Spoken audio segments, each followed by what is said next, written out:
You can qualify for the CAT examination and get entry into the top business schools in India if you can just master 2 segments of the CAT examination. Mostly, the quant section comes up with complex calculation and is definitely time consuming. So if we leave that aside for a bit and master the English language alongside data interpretation and logical reasoning, we can ensure that you at least become the top 15% of the CAT applicants.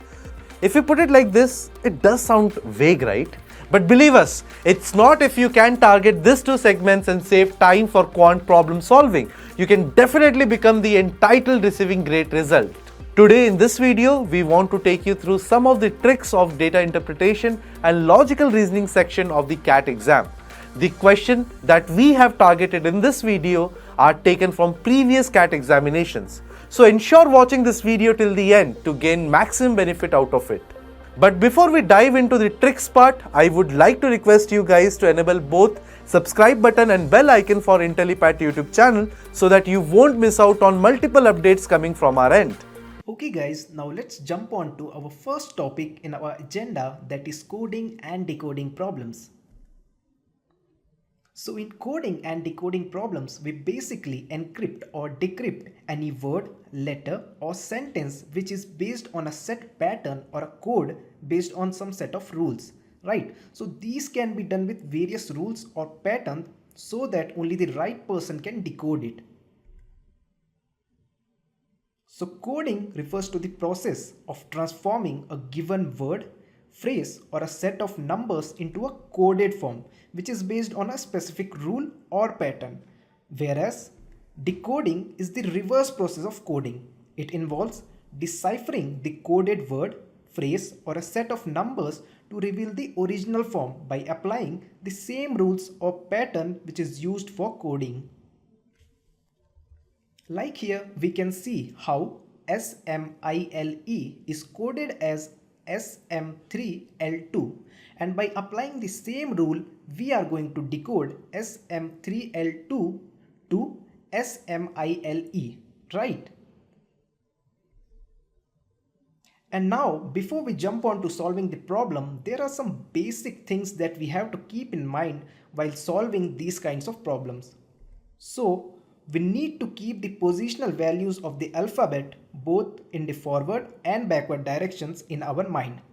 So as we can see here, A is having the positional value of 1, B as 2, C as 3, D as 4 and so on. So these are the values that were in forward direction. And in the same manner, if we see this in the backward direction, we have A as 26, B as 25, C as 24, D as 23 and so on. So while solving the problem, we need to keep these values in our mind that will help solve these questions faster. Okay, now let's jump on to our first problem, and the question is, in a certain code language, horse is written as 71417184, then the word monkey is coded as. So how to approach this question, right?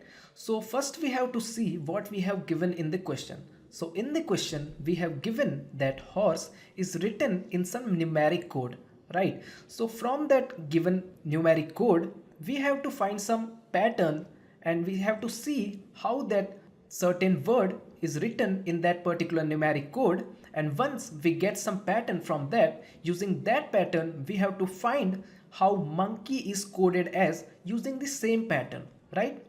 So let us try to find out some pattern from the given value. So here I have written all the alphabets of that word in different boxes, and according to that I have written the numeric code for each letters, right? So whenever we get a problem like this where a certain word is written in a numeric code, our first approach should be that we should convert our alphabets, each alphabet, in the positional value, right? So when we write the positional value of each alphabet, we get some hint or some matching pattern with the code that we have given here. So let's write the positional value of all these alphabets. So the positional value of H is 8, positional value of O is 15, positional value of R is 18, positional value of S is 19, and positional value of E is 5. So just see that positional value and the code we have, numeric code that we have given.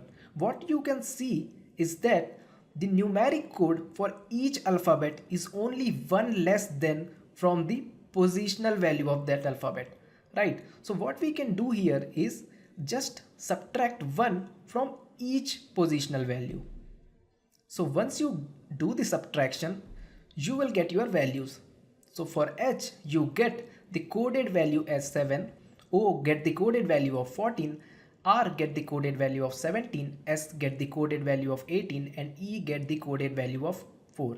So here we got the pattern of how horse is written in certain numeric code, right? So using this pattern only, we are going to write a numeric code for monkey, right?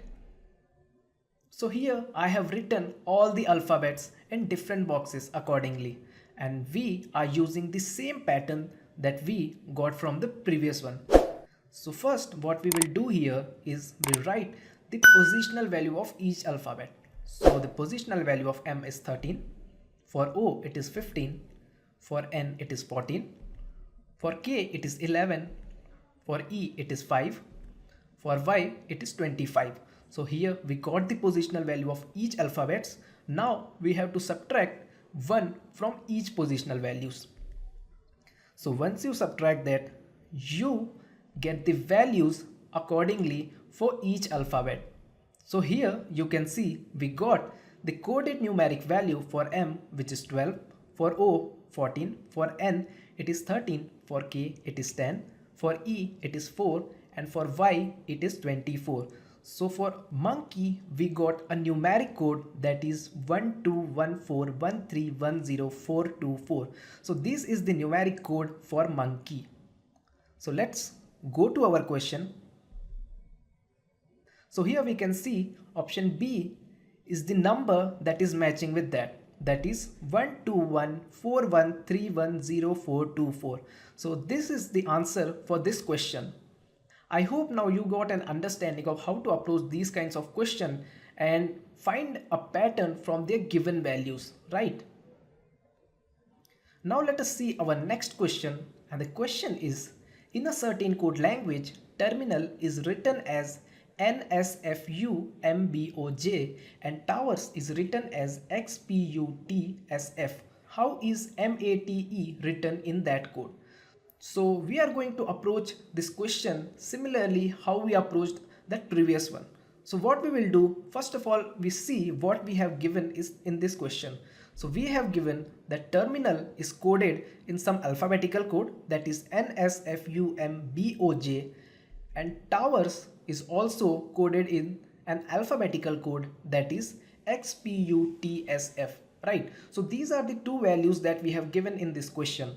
So like the previous question, we don't have here the numeric code. In this question we are having the alphabetical code, so we can't use the positional values, or whether it be forward or backward positional value, because that approach is not going to be used in this question, right? Because here the code is in alphabetical form. So let us see how to approach this question and how to solve that. Now here, as you can see, I have written each alphabet in different boxes. So this will be helpful and it will be easy while solving or trying to find some pattern from our given values, right? So this is what we have given, terminal, and so this we have given a coded word, that is NSFUMBOJ, right? So we have to find a relation between these two, or I can say a pattern of how this terminal is coded in this alphabetical code, right? So just focus on these two only. You will get to see, or you will get to notice one thing, that every next letter of these is present in this. So if I will say next to T we get U, next to E we get F, next to R we get S, next to M we get N, right? So what we can see here, that next alphabets of all these letters are present here, right? And if you can see here, I, next we get J, N, next we get O, A, next we get B, L, next get B, next that we get is M. So the approach we are following in this question is, first of all, divide this alphabet into half. So I've divided these into half, and now what we are going to do is just write the next alphabet of each letters here. So after T you get U, after E you get F, after R you get S, after M you get N, right? So here you can see U, F, S, N, and in this bottom you can see all letters are present here, but they are not in the correct order. So now what we are doing here is just interchange the first and fourth element and interchange the second and third element. So once you interchange that, you will get the code, that is NSFU. So you get the half code, how it is coded, right? So using the same approach we have to follow in the second half. So for I, the next letter is J, for N the next letter is O, for A the next letter is B, and for L the next letter is M. And using the same approach that we have followed this side, we are going to interchange first and fourth element, second and third element. And once you interchange that, you will get MBOJ. And now you get the complete code of how terminal is written in this NSFUMBOJ, right? So now you got the logic, or I can say pattern, that these values are following, right? Now let us see another value also that was given in this question, which should also follow this similar pattern, right? So let's see that. So here is our second value, that is towers, which is written as XPUTSF. So using the similar approach, what we will do first is divide this word into half. So here you can see you are getting 3 letters each side, right? So using the similar approach, what here we will do, that here we have only 3 letters at a side. So what we will do here, first we will write the next letters of each alphabet here. So that will be U, which will come after T, after O it will be P, after W it will be X. And using the similar approach that we have followed in the previous one, what we will do here, we will interchange first and third letter. So once you interchange that, and here we are keeping P as it is in position, we are just interchanging 1 and 3, right? So here you can see XPU, we got the half coded part, and we are using the similar approach on the second half also. And by that, F, which comes after E, S, which comes after R, and T, which comes after S. And here again we are interchanging first and third element, and once you interchange that, here you get the coded word, right? So you can see here that both that values that were given in the question are following the same approach, and using this approach we are going to find how mate is written, right? So we will find now how mate will be written using this pattern only. So first of all, as we have seen, we have to divide this word into half. We will divide this, and once we will divide this, what we have to do is we have to write the next alphabet that will be coming after each letter. So that will be N after M, B which will come after E, then U which will come after T, F which will come after E, right? So once you have written the next alphabet, what we will do here we are only having 2 elements each side. So as we have followed in previous one, we are going to follow the same pattern, and what we will do here, we will interchange just these first and second elements from both halves, right?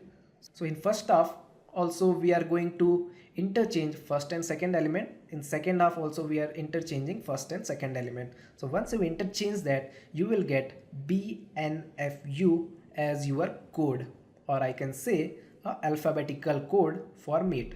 So this will be going to our answer for MATE, that will be BNFU, right? So now let's jump to our question and see if this option is present there or not. So as you can see, the option is available here, that is BNFU option C, and this is the answer for this question. I hope you get the logic, how we are finding logics in this question using the given values, right? Now let's jump on to our third question in this coding and decoding problem. So here the question is, based on the information given below, answer the following question. So we have to answer our questions based on the information that we have given here, right? So let us see what we have given here. We are given that balloons are blue is coded as 834, rainbows in sky is coded as 723, carpet is beautiful is coded as 629, box is heavy is coded as 325. So using this four information that we have given here, we should have to find a pattern that they were following to code these sentences into these kind of values.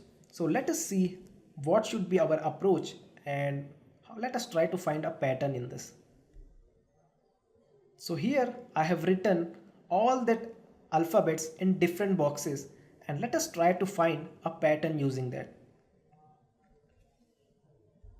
So we have given that these balloons are blue are written in, so in the question we have given that balloons are blue are coded in this numeric format, that is 834, right?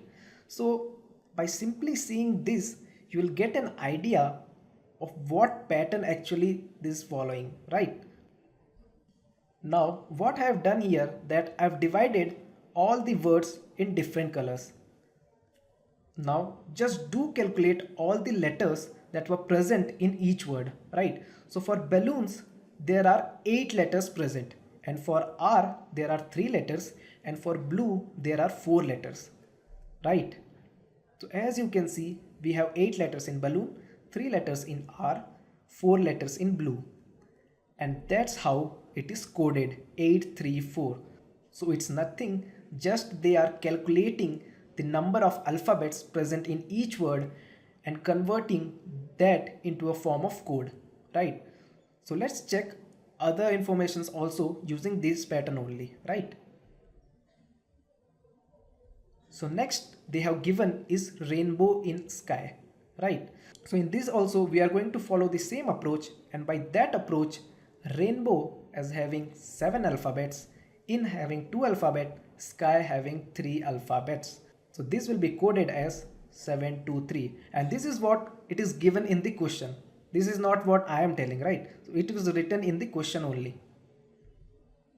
So what we have said is, we have given all this and we have checked balloons are blue, how it is coded as 834, rainbow in sky, how it is coded as 723. So in the same manner, if you see for carpet is beautiful, you will get to know why it is coded as 629. Like you can see, carpet is having 6 letters, is having 2 letters, beautiful is having 6 letters, and that's how it is coded as 629. And in the same manner, box is heavy is coded as 325, right? So now let's see what the question is. So our first question is, what will be the code for India is a beautiful country? So using that same pattern, we have to find how India is a beautiful country is coded as. So what we have to do, simply just see how many words are present in this sentence. So we have India is a beautiful country. We have actually 5 words that were present in this sentence, right? So in that manner, our code should be a 5-digit numeric code, right? And in that case, option A and E will be get eliminated directly, right? Now we are only left with 3 options, that is option B, C and D.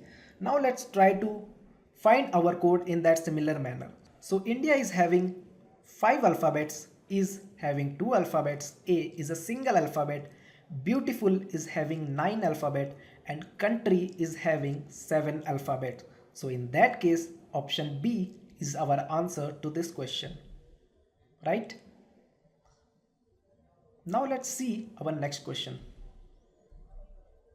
So our next question is, which of the following can be coded as 35724?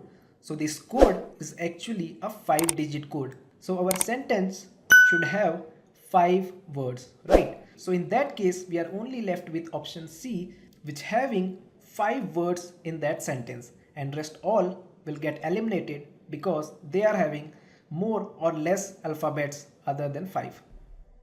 So we can also check this with our pattern, that TAG having 3 letters, that is 3, Mahal having 5 letters, is 5, located having 7 letters, in having 2 letters, Agra having 4 letters, and this is our answer to the question, Taj Mahal located in Agra, right?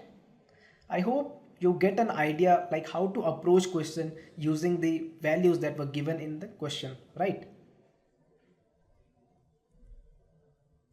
Now let's jump on to second topic on our agenda, that is series completion problems. So in a series completion problem, it basically tests your ability to identify and predict patterns or relationships within a given sequence of numbers, letters or symbols, right? So in a series completion problem, you are basically presented with a sequence and your task is to determine that missing elements in the sequence which is based on the established pattern or rule. So the series completion problem having various types, including numeric series, alphabetical series or symbol based series. Now let's jump on to our first problem, and the question here is, replace the question mark in the given series with the suitable option. And here we have given a series, and the series is 1 1 4 8 9 27 16 and question mark. So we have to find the value that will be coming in place of question mark, right? So just pause this video for a few seconds and just try to find some pattern in this series. So in this series, as you can see, that every alternate number that is from start is the square that is going in a continuous form. So as you can see, this is the square of 1, this is the square of 2, this is the square of 3, and this is the square of 4, right? So you get one pattern, but it is not the complete pattern. So we should also have to see what these are, right? So we can also see here that this is the cube of 2 and this is the cube of 3, right? So this we can say that it will be the cube of 1. So in that manner, if we go, we have 1 cube, 2 cube, 3 cube, right? So we have got a pattern here that it starts from 1 square and then 1 cube, then 2 square, 2 cube, 3 square, 3 cube, 4 square, and as you know, it's going to be 4 cube, right? And in that manner, our series would be 1, 1, 4, which is the square of 2, 8, cube of 2, 9, square of 3, 27, cube of 3, 16, square of 4, and 64, cube of 4, right? So here we got the value 64 that comes in place of that question mark here. So our answer will be 64, right? So now let's jump into our question and see whether this option is present there or not. So here is our question, and as you can see, option B is 64, and that is our answer to this question.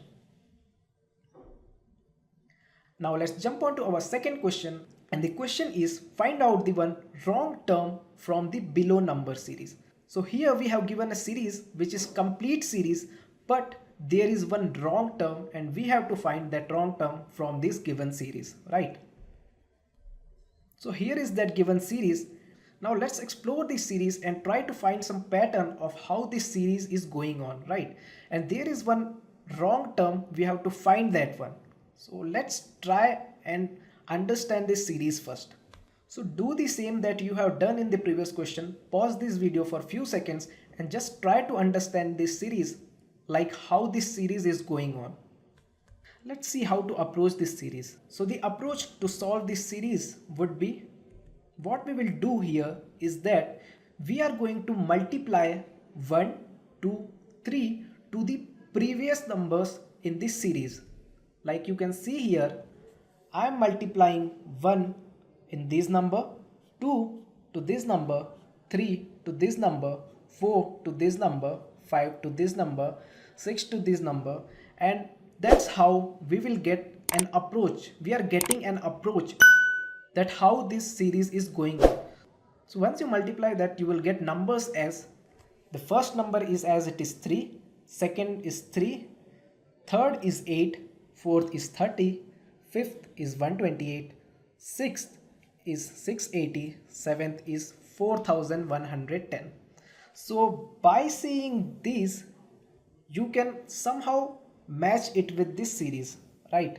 The first element is the same, second we have 3 here, here it is 4, and third element, here it is 8, here it is 10, here it is 30, here it is 32, here it is 128, here it is 136, here it is 680, 685, and at last 4110, and here 4116. So what now we are going to do here is, where we have multiplied 1, there we have adding plus 1, where we have multiplied 2, there we are adding plus 2, where we have multiplied 3, there we have adding 3, where we have multiplied 4, we are adding 4 there, and in the same manner we are doing in this series. And you can see here we are doing plus 1 here, plus 2 here, plus 3 here, plus 4 here, plus 5, plus 6. And once you do that, now you will get an understanding, or you will get a pattern in this number series, and that is 3, 4, here it is 4, 10, 8 plus 2, 10, 33, 30 plus 3, 33, 128 plus 4, it is 36, 680 plus 5, it is 685, and 4110 plus 6 equal to 4116.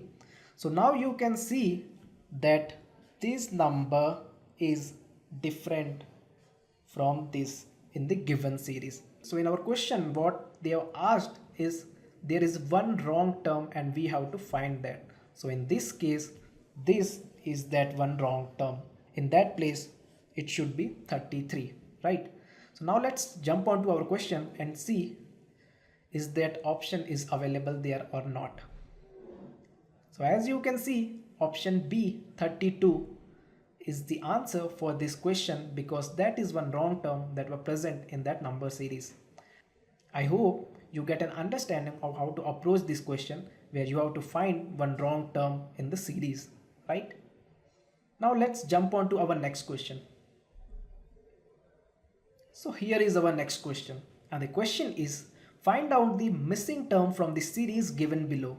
So here, as you can see, this is an alphabetical series, right? So now let's explore this series and see how this series is going on. So here is that series that we have given in the question: A, Y, B, Z, C, D, W, E, X, F, G, U, H, V, I, J, S, K, T, L, and the next element that we have to find. So we have to find the fifth element that will come in this series, right? So just do one thing, as you have done in the previous questions, just pause this video for a few seconds and just try to explore this series. Okay, so in this series, we are going to approach it by letter, like A. For first word, letter A. Then for the second term, we are focusing on letter D. Third term, we are focusing on letter G. Fourth term, we are focusing on letter J. So what we can see here is that we are basically plus 3 of the previous letter, right?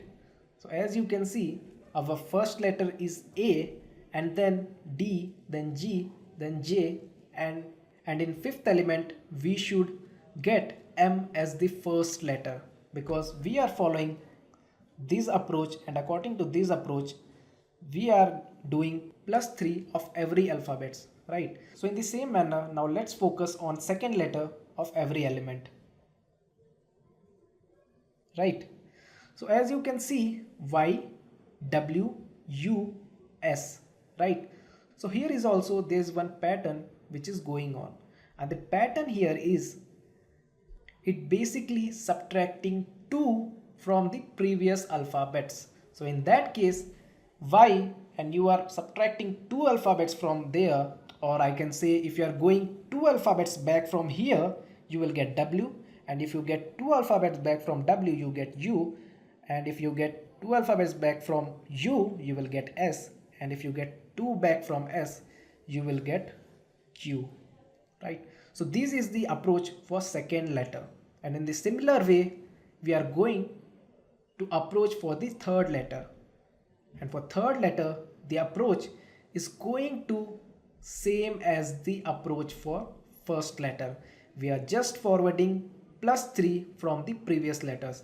So B, and if you forward by 3 letters you will get E, forward by 3 letters you get H, forward 3 letters by H you get K, forward 3 letters from K you get N for that. And in that case, for fourth letter we are going to similar approach that we were followed in second letter, that is backward of 2 letters or -2 from the previous letters. And in that case you can see Z, and if you go 2 backward you get X, 2 backward get V, and if you get 2 backward you get T, and in that manner here you get R, right? And for fifth letter also we are going to follow the approach of first letter.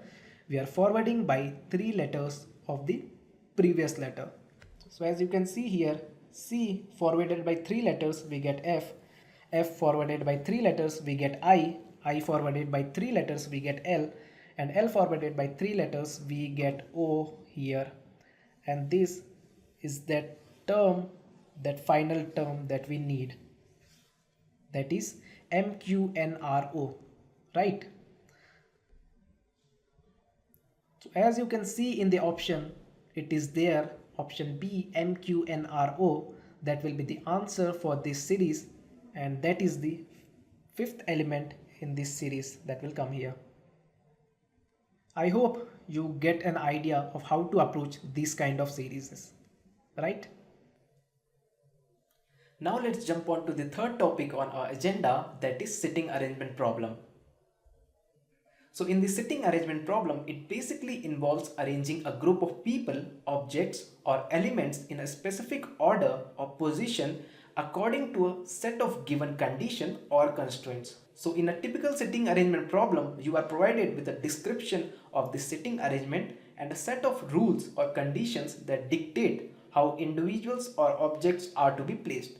And our goal is to determine the final arrangement of people or objects based on the information that we have provided, right?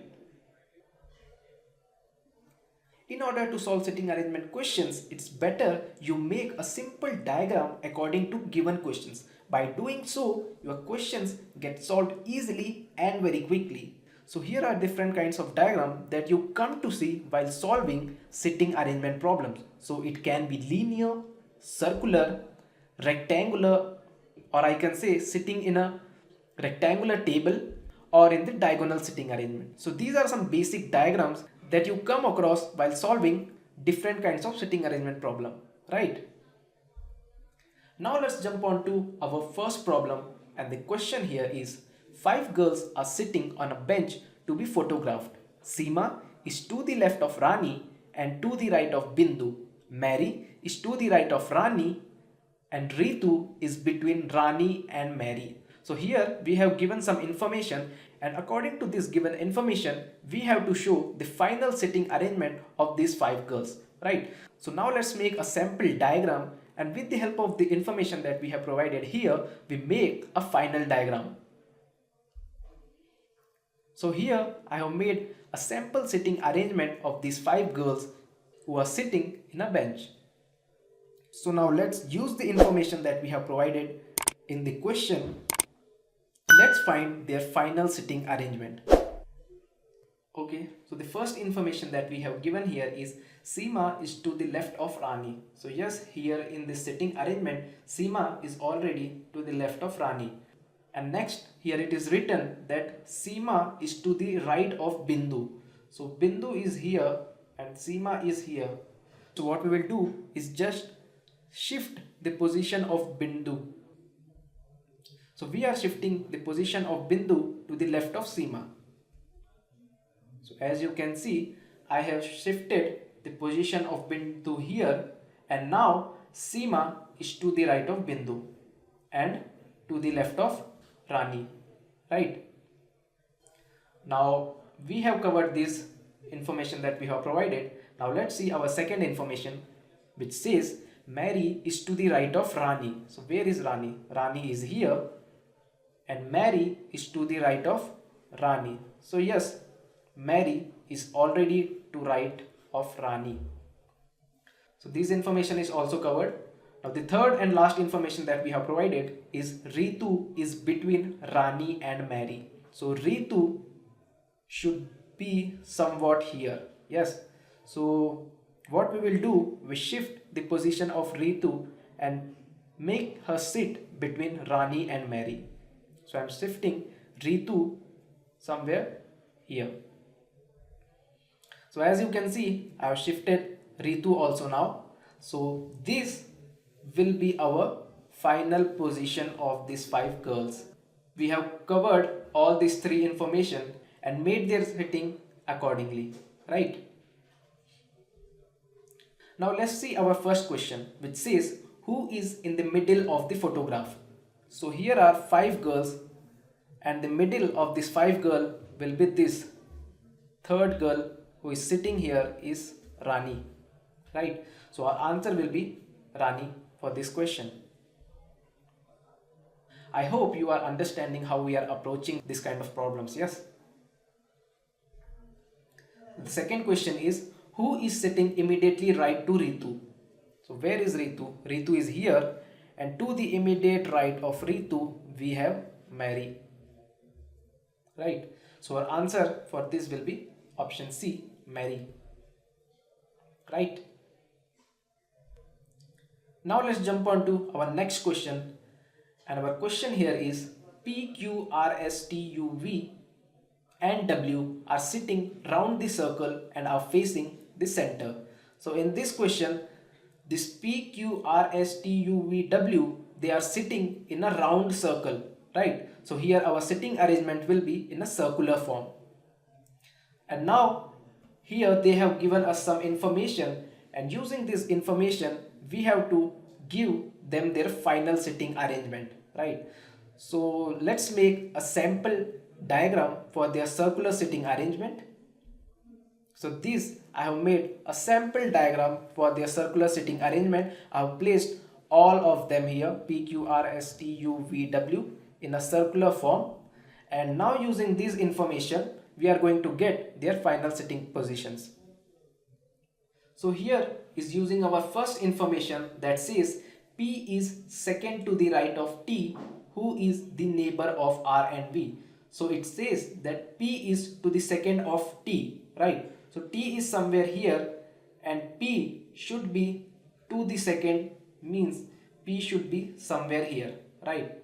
And following it says who is the neighbor of R and V, which means T is also the neighbor of R and V, right? So according to the information that we have in this first information, I have placed P here to the second right of T, right? And also I have placed V and R as the neighbor of T, right?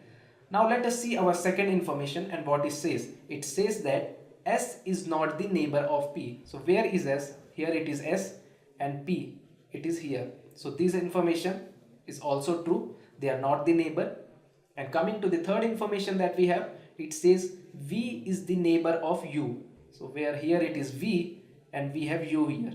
So what we will do, we will place U here and S to the position of U. So as you can see in this diagram, I have placed S here and U here, right? Now this information is also covered. And coming to the fourth information, which says Q is not between S and W. So Q is here and S and W. So this information is already true here. Q is not between S and W, right? And let's see the last information, which says W is not between U and S. So W is here and U and S are here. So yes, it is not between U and S. So this is our final setting arrangement of these 8 P, Q, R, S, T, U, V, W, right? Now let's go to the question.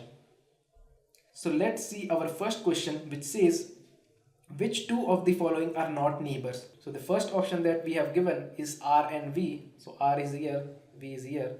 So these are not neighbors. Next UV, U and V, they are neighbors. R and P, R, P, yes, they are also neighbor. QW, Q and W, yes, they are also the neighbors. So our option will be option A, R and V, who are not the neighbors. Yes. Now let's see second question, which says which one is immediate right to the V. So immediate right to the V is T. So our option will be option D, T. So yes, that is the correct option. Now let's jump on to the fourth topic on our agenda, that is clock based problem. So in the clock based problem, it basically accesses your ability to read and interpret analog clocks and understand the concept of time. So in these problems, you are typically presented with a scenario involving a clock and you need to determine a specific information related to clock's time or position based on the given condition or clues. So a clock is composed of 360 degrees and divided into 12 equal divisions, where the angle between the consecutive divisions is obtained by dividing the total angles of a clock, that is 360 degree, by the number of divisions, that is 12, and you get 30 degrees for each division. Here are some values that help you while solving clock based problems. The angular value of a minute is 6 degree. A speed of a minute hand is 6 degree per minute, and a speed of an hour hand is half degree per minute. So these are some values that will help you while solving clock based problems. Now let's jump on to our first problem, and the question is what will be the angle between the minute hand and the hour hand of a clock when the time is 4:20, right? So in this question, what we are asking is that we have to find the angle between a minute hand and an hour hand when the time is 4:20, right? So in analog clock, 4:20 look somewhat like this, right? So whenever there is a problem where we need to find the degree between the hour hand and the minute hand, so there is one trick to find that degree, and the trick is just multiply hour or the hour that you have given. In this case I have given 4, so just multiply 4 with 30 and multiply your minutes that you have given. In this case I have given 20 minutes, so just multiply 20 with 11 by 4, right? So once you do that, you will get 30 into 4, that is 120, and 11 by 4 into 20, that we will get 110. And once you solve this, you will get your answer as 10. So here our answer is 10 degree. That means the angle between hour hand and minute hand in this time 4:20 will be 10 degrees. So now let's jump on to our problem and see there. So here you can see option B, 10 degree. So this is the answer of this question. So this is the trick of how you can find the angle between a minute hand and hour hand. Now let's jump on to our second question. And the question here is, a clock is set at 5 a.m. in the morning. how many degree would the hour hand have cumulatively covered when the time is 10 a.m.? So in this question, what it is saying that a clock is set at 5 a.m. and it was asking that how many degrees the hour hand will move when that hour hand will come at 10 a.m. Repeat. So it was asking that how many degrees the hour hand will move from 5 a.m. to 10 a.m.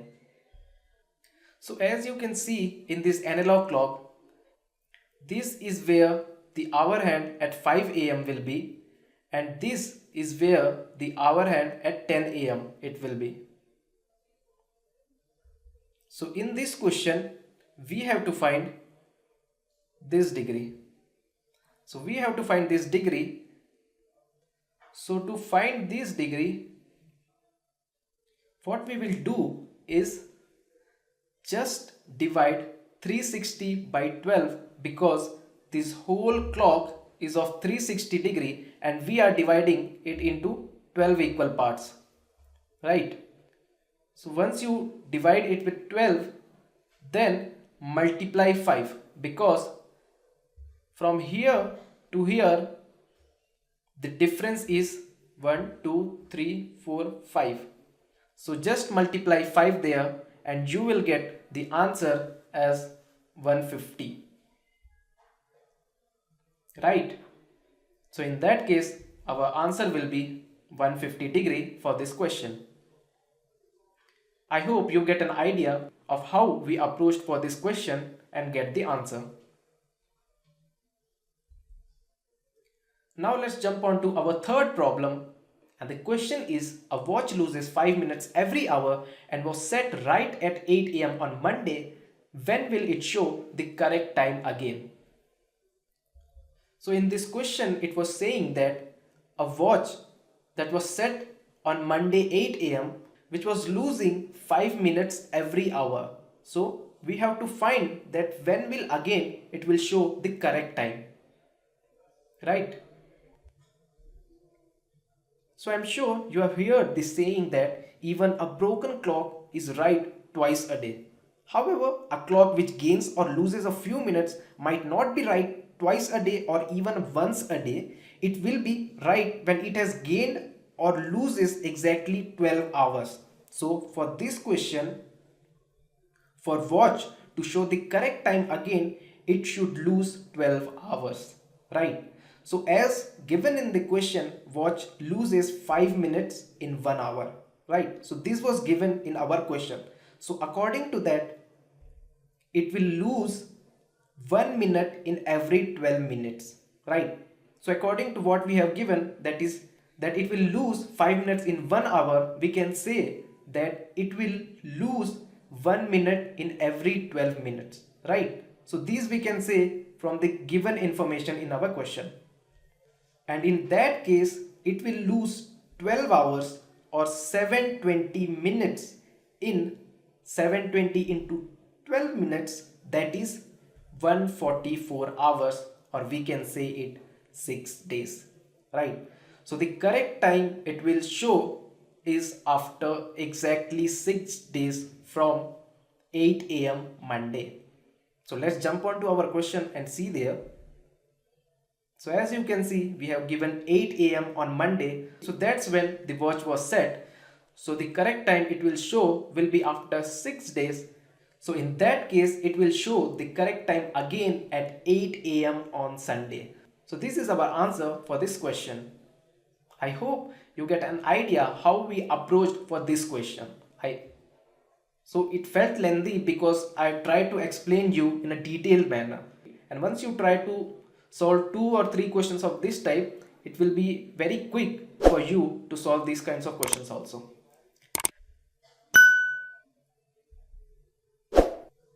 Okay, now let's jump on to the last topic on our agenda, that is direction sense problem. So in the direction sense problem, it accesses your ability to understand and navigate directions based on the given information. So in these types of problem, it is often presented with the scenarios involving individuals or objects moving in different directions, and you are to required to deduce their final positions or directions based on the provided conditions or clues.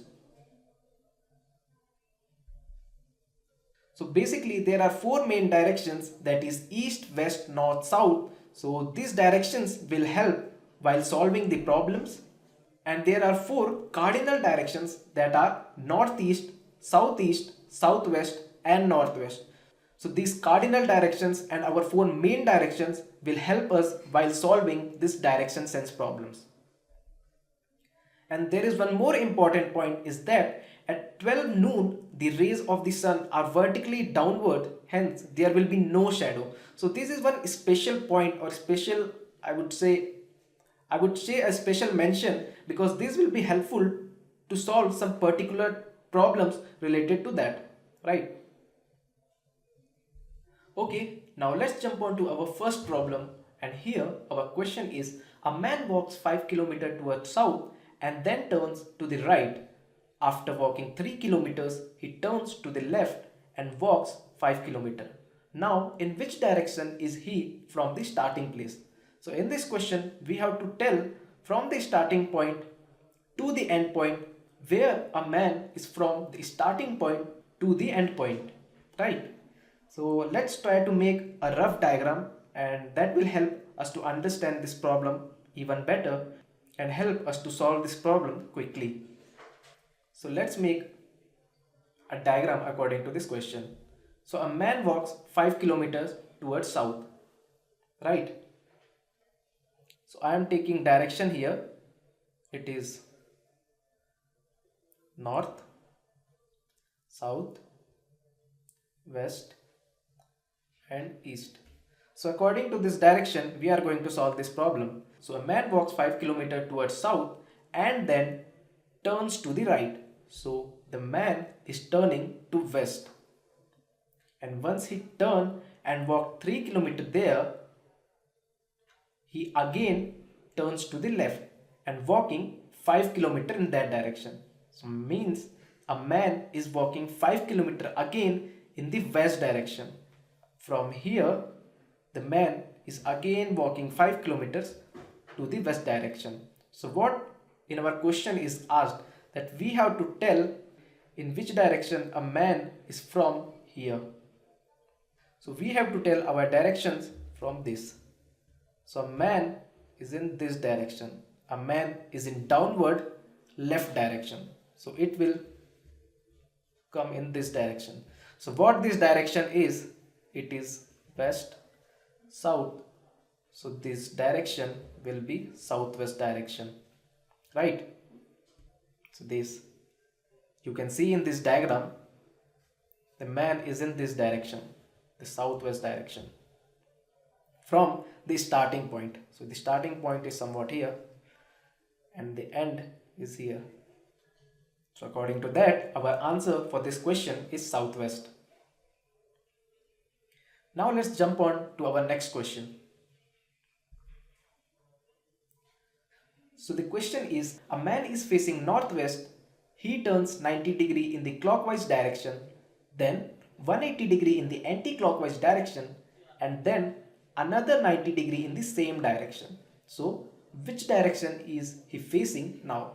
So we have to tell the final direction of that man in this question, right?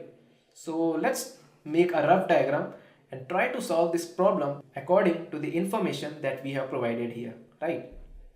So this is a rough diagram that I have made, and I have placed this man in the northwest direction, right? So this is our northwest direction. I have placed that man in northwest direction. So these are the three statements using which we are going to find the final position of that man, right? So according to the question, or according to the information that we have here, right? First information says that man turns 90° in the clockwise direction. So this is how a clockwise direction is. So man is first turning 90° in the clockwise direction, and after turning 90°, the man will be here in this direction, northeast direction, right? So the second statement says, then it turns 180° in the anti-clockwise direction. So now the man again moving 180 degree to the anti-clockwise direction, and once that man is moving 180 degree to anti-clockwise direction, now the man is here in southwest direction, right? And the last statement it says that he turned another 90 degree in the same direction, right? So right now he is here, and from here he turned 90 degree again in the same direction. So right now he was in this direction, that is southeast direction, right? So now let's jump into our question. So here is our question, and this is the final position of that man. So according to our question and the information that we have provided there, the answer will be southeast. The man was in the southeast direction. Now let's jump on to our third problem, and our question here is, each of the following questions is based on the following information. So the first information that we have provided is 6 flats on a floor in 2 rows facing north and south are allotted to PQRSTU. So PQRSTU are these 6 flats, right? Next, Q gets a north facing flat and is not next to C. S and U get diagonally opposite flats. R next to U gets a south facing flat and T gets north facing flat. So these are the information that we have given, and according to these information we have to make a rough diagram. So let's try to make a rough diagram, and so here I have made a rough diagram, right? So as in the first information that is provided, it's saying that there has 6 flats but they are in 2 rows. One is facing to southwards and another is facing to northwards.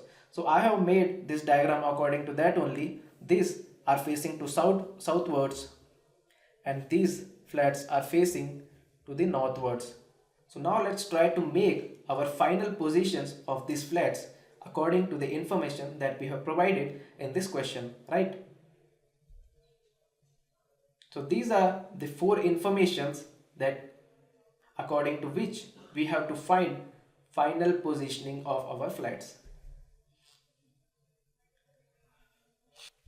So the first information that we have provided here, I have already covered that while making a rough figure here. So the first information says that there are 6 flats on a floor in 2 rows. So I have made the flats in 2 rows facing north and south. So one is facing southwards, another is facing northward. So I have made this rough diagram according to that only. And here are the 4 flats, that is P, Q, R, S, T, U. So I have given the names to that flat according to that, right? So now let's see our second information that we have provided, and it says that Q gets a north facing flat and is not next to S, right? So here what it is saying that Q is getting a north facing flat, but here I placed it as a south facing flat and is not next to S, right? So what we have to do is we have to place this flat somewhere here and it should not be next to S. So I am placing Q at this position. As you can see here, I have placed Q here and U at this position. I have just interchanged that. And now let's read our third statement, which says S and U gets diagonally opposite flats. So let's check that S and U gets diagonally opposite flats. So this was in not correct order. So according to third statement, flat U should somewhere be here. So these will be diagonally opposite flat. Just change that. So as you can see, I have changed this to now. So now our first, second and third statements are covered. Now let's read out the fourth statement, which says R next to U. So R is next to U. As you can see here, R is next to U. gets a south facing flat. So yes, these are south facing flats only. And T gets north facing flat. Here is T and it is getting a north facing flat, right? So we have covered all this for information, and according to that we get our final positioning of these flats. So this is our final positioning of the information of the flats according to the information that we have provided. Now let's go to the question. So the question is, the flats of which of the other pair than SU is diagonally opposite to each other. So the question is saying that other than SU, which other pair is diagonally opposite. So the pair will be PQ. So this is another pair that are diagonally opposite like this. So our answer will be QP, option A, right? So this is the answer for this question. Now let's see our second question, which says, which of the following combination gets south facing flats? So these are the north facing flats and these are the south facing flat. So this is our combination for south facing flats. So repeat. So our answer will be PRQ. PRQ. This is our option. This is our correct option, that is URP, option C. So here you can see our option C, URP, is the correct answer for this question. So that's all we have for this video. So thank you for staying with us till the end, and if you found this video helpful, don't forget to give it a thumbs up and share it with your fellow mates. Also, do subscribe to our Intellipaat YouTube channel to never miss any updates coming from our side. Just a quick info guys, Intellipaat offers MBA in Finance and Accounting by IU. In IU's MBA in Finance and Accounting program, you gain an in-depth understanding of how to run tightly managed finance and identify revenue boosts. You can also be able to create corporate strategies and identify risk analysis when investing. With this course, we have already helped thousands of professionals in successful career transition. You can check out the testimonials in our Achievers channel, whose link is given below in the description. Without a doubt, this course can set your career to new heights, so visit our course page given below in the description and take the first step towards career growth in the field of finance and accounting.